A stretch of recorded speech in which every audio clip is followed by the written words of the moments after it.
Hello friend, আজ দেখো আমরা বাসে করে ঘুরু করতে বেরিয়ে পড়েছিলাম। আমরা যাচ্ছিলাম একটু দক্ষিণেশ্বরের মন্দিরে।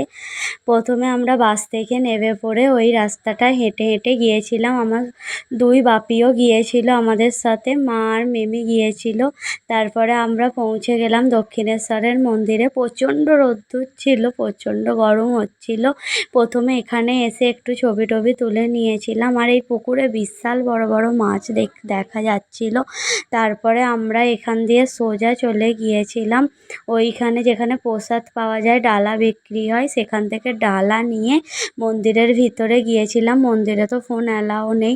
তারপর এই যে লাইন দিয়েছিলাম, তারপর ফোন জমা রেখে মন্দিরে পুজো দিয়ে বেরিয়ে এসেছিলাম। আর এই পিছন দিকটাতে এমনি দোকান ছিল, অনেক জুসের দোকান ছিল। কিছু টুকিটাকি কেনাকাটা করে খেয়ে দিয়ে তারপরে আমরা বেরিয়ে যাই ফেরিঘাটের দিকে।